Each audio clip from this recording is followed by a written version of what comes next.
রাজশাহী সবচেয়ে শ্রদ্ধেয় ব্যক্তিদের প্রতিষ্ঠান রাজশাহী নাগরিক কমিটি আজকে শুভেচ্ছা অনুষ্ঠান। এখানে উপস্থিত আমাদের মাননীয় সভাপতি, আমাদের বড় ভাই হচ্ছে এটার প্রতিষ্ঠা আবুল কাশেম সাহেব, আমার সহ মাননীয় সংসদ সদস্য অ্যাডভোকেট শফিকুল ইসলাম মিলন সহ এই কমিটির আমার সকল শ্রদ্ধেয় নেতৃবৃন্দ, রাজশাহী মহানগর কমিটির নেতৃবৃন্দ।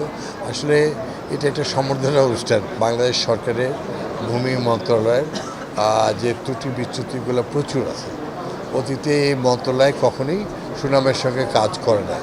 আমরা চেষ্টা করছি যে ওয়ান স্টপ সার্ভিসের মধ্যে দিয়ে যে ভূমির মালিক সেই সরাসরি সেখানে অ্যাপ্লিকেশন করবে এবং যিনি এটার হচ্ছে বা সমাধান দিবেন, যে মন্ত্রণালয়ের যে সর্বোচ্চ ব্যক্তি, কোনো মন্ত্রী বা ডিজি, তো তার কাছে যাবে ৬-৭টা ধাপ অ্যাট এ টাইম পার হয়ে।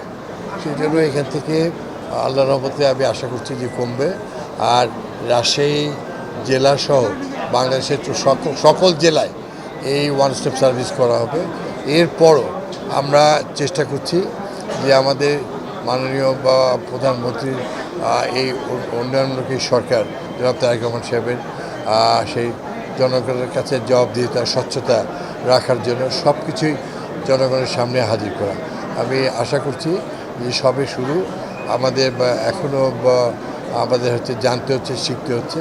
তবে এটা বলতে পারি যে এই মন্ত্রণালয় যেই হোক না কেন, যারাই দুর্নীতি করুক না কেন বা অতীতে করেছে, তাদের আইনের আওতায় নিয়ে আসা এবং সে অনুযায়ী ব্যবস্থা নেওয়া। অতীতেও বা ব্যবস্থা নেওয়া না হয়ে থাকলেও আইন তার নিজস্ব গতিতে চলবে, আমরা অবশ্যই ব্যবস্থা নেব।